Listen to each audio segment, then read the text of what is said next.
Bonjour à tous et toutes et soyez bienvenus dans ce journal. Voici le récap de l'actualité de ce dimanche 14 avril 2024. L'Iran a lancé samedi soir depuis son territoire une attaque de drone contre Israël. Les autorités israéliennes ont annoncé fermer l'espace aérien du pays à l'aviation internationale. Le ministère des Transports irakien a également annoncé l'arrêt du trafic aérien sur son territoire.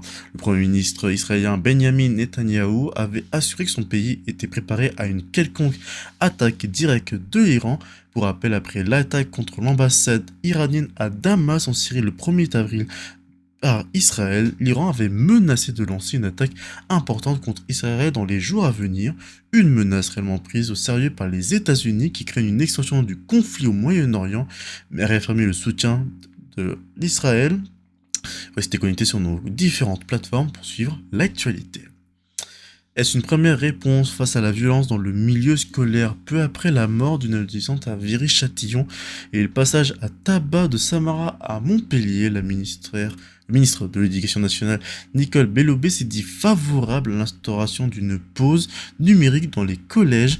Concrètement, les élèves devraient déposer leur téléphone à leur arrivée au collège et ne le récupérer qu'en partant le soir, et ce afin de limiter l'accès aux réseaux sociaux pendant le temps scolaire. Le ministère de l'Éducation a en effet déploré l'impact absolument catastrophique de ces plateformes. Théoriquement, dans les collèges, on ne peut pas utiliser son téléphone portable. Le souci, les élèves, on les ont sur eux. La ministre s'est dite favorable à une expérimentation de ce dispositif à partir de la 6e et souhaite travailler plus largement à un cadrage plus fort du rapport aux réseaux sociaux d'ici la rentrée scolaire et compte notamment sur les conclusions fin avril de la mission lancée par Emmanuel Macron en janvier 2024. D'autre part, les députés LR, Annie Genevard et Antoine Vermorel-Marc souhaitent que les enfants de moins de 3 ans n'aient tout simplement plus accès et ne soient plus exposés aux écrans numériques, téléphones, tablettes et télévisions lorsqu'ils sont gardés en crèche ou par une assistante maternelle. Dans la proposition de loi, les députés indiquent souhaiter que cette interdiction des écrans devienne un critère d'agrément pour les professionnels de la petite enfance et qu'il figure dans le contrat ou qu'il lie les assistances maternelles aux enfants. Le Premier ministre français Gabriel Attal intervient sur un sujet crucial pour les citoyens, l'accès aux soins. Sur le plan de l'optimisation du temps médical, il reprend les initiatives déjà suggérées par le président Emmanuel Macron, comme augmenter le nombre d'étudiants en médecine et d'encourager le recrutement d'assistants médicaux.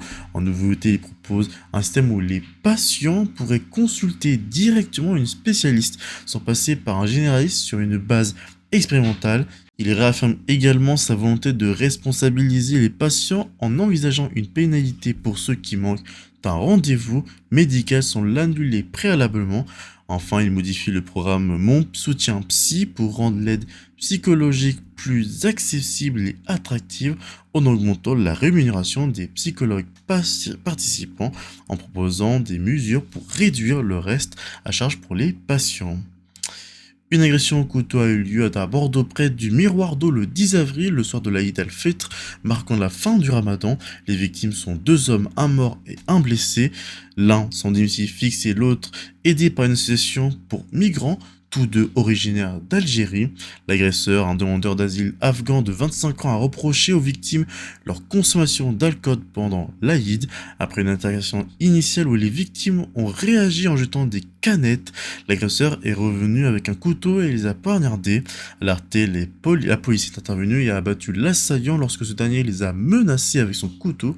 La procureure Frédéric Portier a indiqué que l'attaque n'avait pas de caractère terroriste, bien que le parquet national antiterroriste continue d'évaluer les motifs. 2 enquêtes sont actuellement en cours, une sur le meurtre et les tentatives de meurtre et une autre sur l'action policière par l'IGPN avec un possible contexte de légitime défense. De plus, on l'a appris hier, une attaque au couteau a lieu samedi après-midi avant 16h heure locale à Sydney dans le centre commercial Westfield Bondi Junction. D'après un premier bilan, 6 personnes ont été tuées, un homme et 5 femmes, ainsi que 8 personnes hospitalisées dont un bébé de 9 mois. D'après la police, il s'agirait d'un homme de 40 ans pour l'heure non identifié qui a agi seul. Il a été battu par la police. L'enquête est en cours pour comprendre ce qui s'est réellement passé. 793 millions d'euros. C'est le montant des dégâts causés pendant les émeutes de juin 2023, chiffré par la commission des lois du Sénat. Pour rappel, les violentes revendications avaient commencé à Nanterre à la suite de la mort du jeune Naël, tué par un policier, et elle s'était ensuite propagée partout en France, occasionnant de nombreux dégâts. Le rapport a été publié mercredi et détaille les chiffres de ces émeutes. 12 000 véhicules incendiés, plus de 2500 bâtiments dégradés, dont 273 commissariats et 243 écoles. Ce chiffre pourrait être revu à la hausse parce que c'est celui qui a été déclaré aux assurances, mais le total des dommages pourrait atteindre le milliard d'euros selon le président de la commission autrice du rapport, un bilan 4 fois plus élevé que pour les émeutes des banlieues en 2005.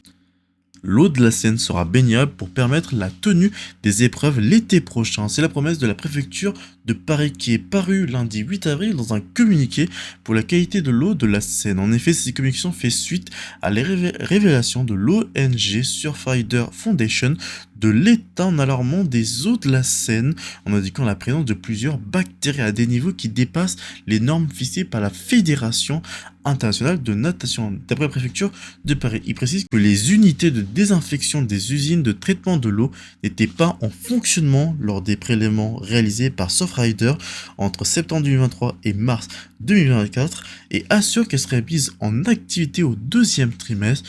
De plus, environ 20 bateaux sur les 250 à quai doivent se raccorder au réseau d'assainissement sous peine d'être déplacés pour les Jeux. Par ailleurs, Anne Hidalgo et le président Emmanuel Macron ont assuré vouloir se baigner dans la Seine, de quoi faire quelques montages photos avec cette photo réalisée par Jacques Witt avec le président en maillot de bain prêt à se baigner, ou encore cette image réalisée par Midjourney, un bot sur le logiciel de discussion Discord, en mettant la commande /image suivie d'une phrase comme par exemple /image Emmanuel Macron qui se baigne dans la Seine à Paris a permis de réaliser cette image. Connaissez-vous cette personne ? Mais t'es pas net, non ? Mais si, je suis très net.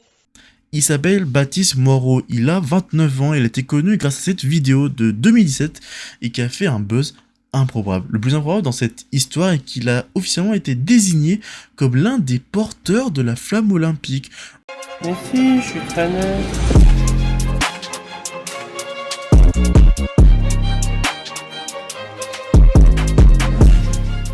En effet, le comité d'organisation des Jeux Olympiques de Paris 2024 a dévoilé un nouveau porteur de la flamme olympique sur leur compte X, celui qui a enflammé les réseaux sociaux en 2017. Pour les non-connaisseurs, Baptiste Moreau, quand il était jeune, avait diffusé un live sur Facebook à brûler du Kevlar sous les yeux de ses parents incrédulés alors qu'il était sous l'effet de 2 somnifères. Une annonce qui, pour certains, apprécie ce clin d'œil sur les réseaux sociaux, mais qui n'a pas forcément plu pour les autres qui estiment qu'il n'a rien fait pour mériter cette place parmi les 10 000 porteurs de la flamme désignés par Paris 2024, comme quoi l'improbable peut se faire. Avant de clôturer ce journal, toute l'équipe de Focus se joint à moi pour vous annoncer que c'est le dernier journal. En effet, notre offre proposée par Focus évolue afin de toujours s'adapter au mieux, d'abord à notre ligne éditoriale, mais aussi et surtout à vos modes de consommation de l'info. Alors le journal, après 8 saisons, est devenu un format pilier de Focus. Depuis sa création, disparaît au profit d'autres contenus pour toujours plus de recul sur l'information afin de mieux la comprendre. Vous continuez à retrouver plusieurs fois par semaine nos capsules vidéo d'1 minute. Elles sont à retrouver sur YouTube, Instagram et TikTok. Et puis bien sûr, vous continuez aussi à découvrir nos longs formats une fois par semaine, le jeudi à 20h45 sur cette chaîne YouTube. L'ensemble des programmes continuent bien sûr sur YouTube, comme le Paris des JO, FAQ, le dossier ou encore Anneau l'Europe. Et voilà qui met fin à ce dernier journal sur Focus. Merci de l'avoir suivi. Je remercie toutes les équipes qui étaient mobilisées pour cette saison du journal. Hugo, Romain, Mathis, Davian, Rodrigue, Guillaume, Charlotte et Laurine.